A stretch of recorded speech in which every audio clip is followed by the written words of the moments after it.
안녕하세요. 이지AI 메디치 소프트입니다. 이번 두 번째 래피드 마이너 실화 실습 시간에서는 슈퍼 매장 판매 데이터를 활용하여 실습해보는 시간을 갖겠습니다. 목차는 다음과 같습니다. 슈퍼 매장 판매 분석의 데이터를 준비하였습니다. 먼저 데이터에 대해 소개를 해드리고 해당 데이터를 활용한 래피드 마이너의 기초 사용법과 핵심 기능인 자동 전처리 기능을 간단하게 살펴보겠습니다. 마지막으로 래피드 마이너를 활용한 결과를 확인한 후 마무리하도록 하겠습니다. 먼저 데이터에 대해서 알아보겠습니다. 캐글에서 데이터를 수집하였습니다. 캐글이란 방대한 데이터를 보유하고 있는 데이터 분석 결과를 공유하는 플랫폼입니다. 해당 URL에 접속하셔서 파일 데이터를 다운받으시면 되겠습니다. 다음은 슈퍼마켓 판매액에 영향을 미치는 변수가 무엇인지 알아보도록 하겠습니다. 데이터를 살펴보겠습니다. 데이터셋은 총 5개의 항목과 896건의 레코드로 이루어져 있습니다. 데이터를 항목별로 살펴보겠습니다. 첫 번째는 스토어 아이디로 유니크한 값을 갖습니다. 즉, 중복값이 없습니다. 두 번째, 스토어 에리어는 상점의 면적을 숫자로 표현한 값이며, 세 번째는 각 슈퍼마켓이 취급하는 물품의 품목수입니다. 네 번째는 한 달 동안 매장을 방문한 고객 수의 평균 값입니다. 마지막으로 스토어 세일은 상점의 판매액입니다. 이와 같은 컬럼들을 토대로 슈퍼마켓 매장 판매량에 무엇이 영향을 미치는지 알아보겠습니다. 래피드 마이너를 실행하기 전에 슈퍼마켓 판매액 데이터 분석 실습의 목표를 살펴보겠습니다.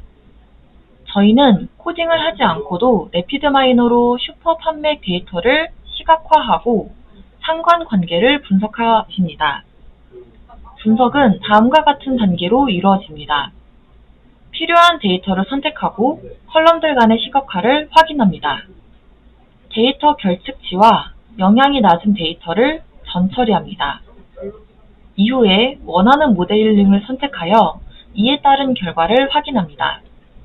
이제는 너무나도 익숙한 래피드 마이너의 기능들입니다. 빠르게 설명하고 넘어가도록 하겠습니다. 먼저 슈퍼매장 판매액을 분석하기 위해 정형 데이터 파일인 CSV 파일을 불러오겠습니다. 이렇게 불러오기 전에 미리 보기를 통해 한글이 깨지는지 혹은 컴마로 구분되는지 등등을 확인해 줍니다. 에러가 있으면 분석이 되지 않으니 확인 후 결측치로 대체하여 분석을 진행해 주겠습니다. 이렇게 하고 나면 테이블 형태의 데이터셋이 확인 가능하고 전반적인 통계도 히스토그램 형식으로 확인할 수 있습니다. 다음은 시각화 단계로 넘어가 보겠습니다. 비주얼라이제이션이라는 시각화 부분의 버튼을 클릭하면 시각화를 할 수가 있습니다. 플롯타입에서는 차트 모양을 X축 칼럼과 Y축 칼럼의 밸류 컬럼을 선택하여 다양하게 표현할 수 있습니다. 지금 화면에 보이는 차트는 슈퍼마켓의 판매 분포를 시각화한 것인데요. 다음 장부터 한 단계 한 단계 살펴보도록 하겠습니다. 시각화의 기능 중 플롯타입을 선택하면 다양한 차트 형식을 선택하실 수 있습니다.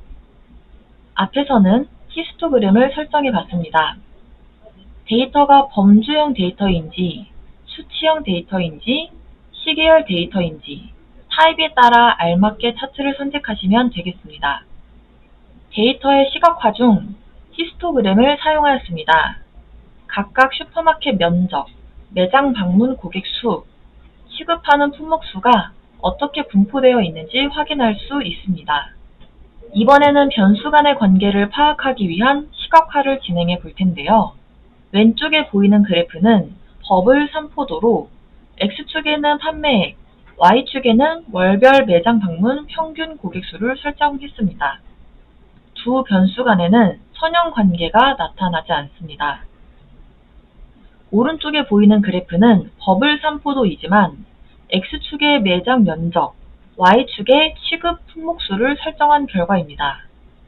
매장 면적이 클수록 취급 품목수가 늘어나는 선형관계를 확인하실 수 있습니다. 이상 변수 간의 관계를 시각화 차트를 통해 살펴보았는데요. 다음 단계로 모델링 실습을 진행해 보도록 하겠습니다. 모델링 실습 전 터보 프랩을 통해 자동 전처리를 진행해 보겠습니다. 먼저 저장해둔 슈퍼마켓 데이터 파일을 찾아서 로드해 줍니다. 데이터 변환 단계입니다. 먼저 한눈에 불러온 데이터를 확인해 보시고요. 바로 클렌징 기능을 사용해 보겠습니다. 먼저 예측할 변수, 즉 타겟 변수로 스토어 세일즈, 슈퍼마켓의 판매액을 선택하였습니다. 타겟 변수를 고려해서 낮은 품질의 데이터 항목을 제거하고 결측치를 대체하도록 하겠습니다. 자동 전처리를 한 데이터를 바탕으로 판매액을 예측하기 위한 모델링 실습을 진행하도록 하겠습니다. 먼저 데이터를 로드해 줍니다. 예측, 클러스터링, 이상점 관측 중 진행하고자 하는 분석을 선택하여 줍니다. 저희는 슈퍼마켓의 판매액에 어떤 변수가 영향을 미치는지 알고자 하기 때문에 예측을 선택한 후 예측할 타겟 변수를 선택하였습니다. 다음은 타겟 변수를 분류 알고리즘으로 예측해 볼 것이기 때문에 수치형 데이터를 균등하게 나누어 분류를 진행해 보도록 하겠습니다. 다음 단계에서는 각각의 변수들이 분석에 적합한지를 색깔별로 판단해 줍니다. 빨간색은 처음 보는 것 같네요.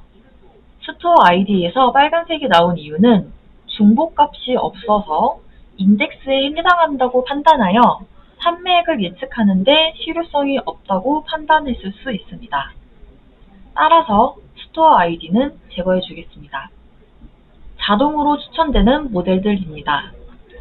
일반화 선형 모형과 로지스틱 회귀, 랜덤 포레스트가 선택되었습니다. 데이터 모델링 결과 먼저 모델별 분류 성과를 확인해 볼 수 있습니다. 일반화된 선형회귀 분류 모형에서 예측세 정확도가 83%가 나옴에 따라 가장 높은 성과를 보였지만 나머지도 80%의 정확도를 가지기 때문에 비슷하다고 볼 수 있겠습니다. 다만 런타임을 확인해 보면 모형의 분류 성능을 확인할 수 있는데요.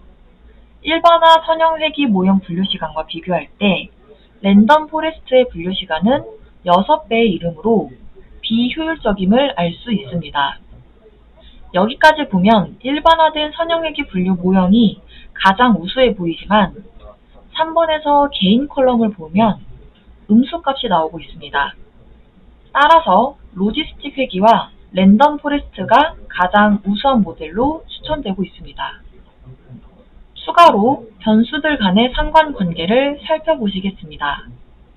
좌측 제너럴 탭에서 변수들의 상관관계를 코릴레이션 메뉴를 통하여 변수들의 상관관계를 볼 수 있습니다.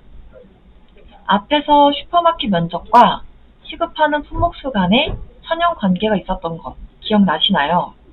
실제로 해당 상관관계를 나타낸 표에서도 거의 1에 가까운 값이 나타나고 있습니다.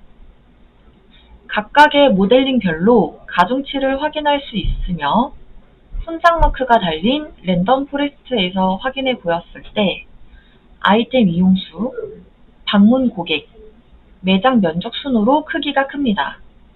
즉, 판매액에 영향을 미치는 크기는 슈퍼마켓이 취급하는 품목의 수, 월별 평균 방문 고객 수, 매장 면적 순임을 알 수 있습니다. 추가로 프리딕션 탭을 누르면 판매액 예측 범위별로 가중치를 확인할 수 있습니다. 이상 슈퍼 매장 판매액을 예측하기 위해 래피더 마이너를 통해 실습을 진행해 보았습니다. 상관관계에 대해서도 알아보았는데요. 다음 실습 영상을 함께 시청하도록 하겠습니다. 이지 AI 매지지 소프트였습니다. 감사합니다. 안녕하세요. 래피드 마이너 두 번째 심화 실습 시간입니다. 캐그를 슈퍼마켓 데이터를 불러오는 것으로 시작해 보겠습니다. 파일 탭에서 임포트 데이터를 클릭하여 슈퍼마켓 데이터를 찾아 불러옵니다.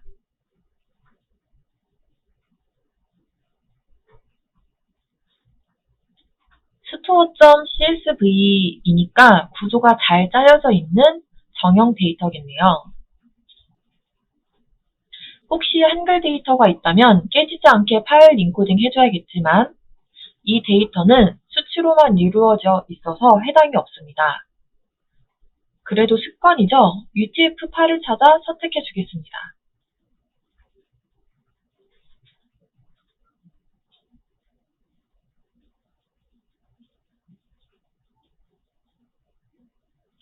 에러 데이터가 분석을 방해하지 못하게 결측치로 대체하여 진행해 주겠습니다. 넥스트를 누르시고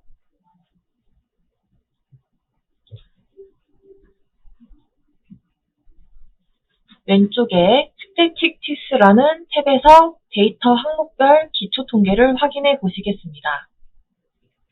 바로 시각화 탭을 클릭해 보니 버블 산포도가 그려지네요. 일일 방문객 수와 취급 품목수 간의 어떤 관계를 찾아보기 어려워 보입니다. 그렇다면 히스토그램은 어떨까요? 취급 품목수 항목이 어떻게 분포되어 있는지 확인해 보겠습니다. 밸류 컬럼즈 항목을 바꿔나가면서 각 항목별 빈도 분포를 확인해 보시겠습니다.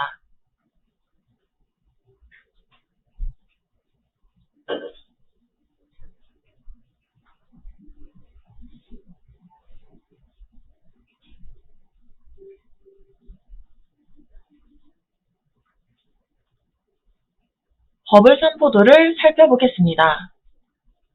X축과 Y축 모두에 일별 방문 고객 수를 입력하면 당연히 일직선이 나오겠죠. 좀 더 의미 있는 시각화를 위해 X축과 Y축 값을 다르게 설정하여 진행해 보도록 하겠습니다.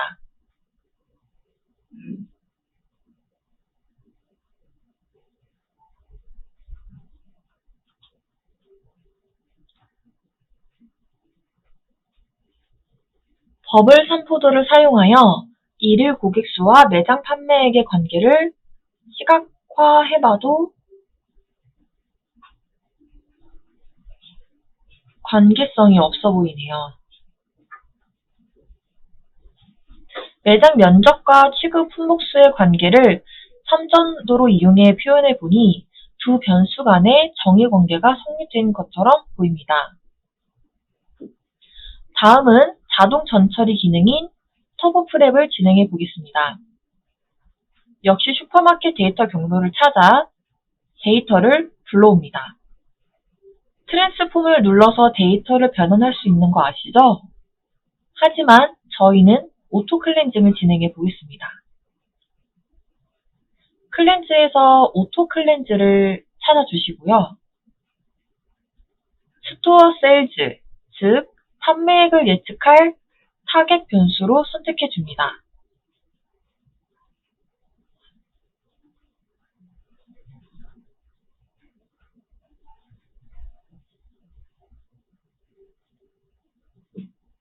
예측하는 데 성능이 떨어지는 컬럼을 자동으로 삭제하고 수치형 변수의 성능을 높이기 위한 작업으로 PCA나 정교화가 있는데 스킵하겠습니다. 이렇게 자동 클렌징이 완성되었습니다. 자동 모델링으로 넘어가도록 하겠습니다.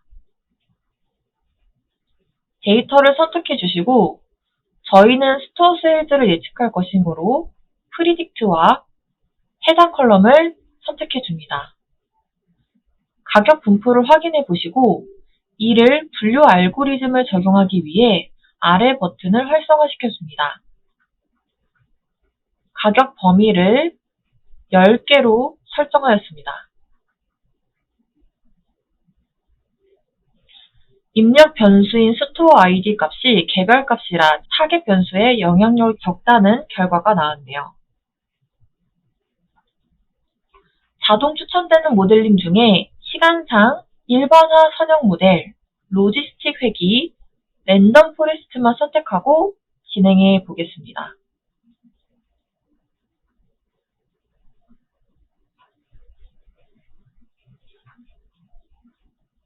런 버튼을 눌러주세요. 학습이 진행되고 있습니다. 하나씩 등장할 겁니다.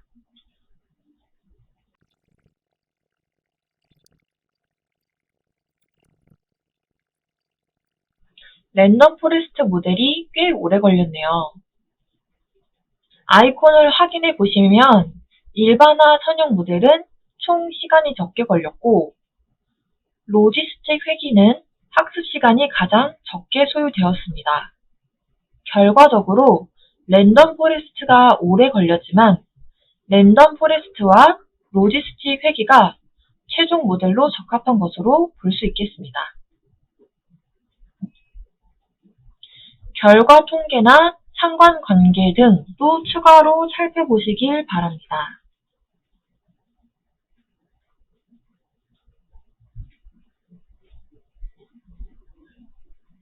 랜덤 포레스트에서는 매장 면적, 1일 방문 고객 수, 취급 품목 순으로 매장의 판매액에 영향력이 있는 것으로 나타나고 있습니다. 결과를 살펴보면 랜덤 포레스트 모델에 따르면 가격 범주 중 레인지 5와 레인지 4로 판매액이 예측되고 있다는 것을 확인할 수 있습니다. 아래 그래프에 따르면 판매액 범주를 4로 예측할 수 있도록 지지하는 변수는 1일 고객수의 영향력이 컸음을 알 수 있습니다. 예측 결과도 확인해 보시기 바랍니다.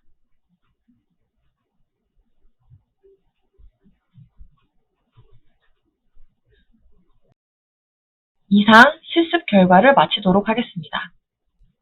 감사합니다.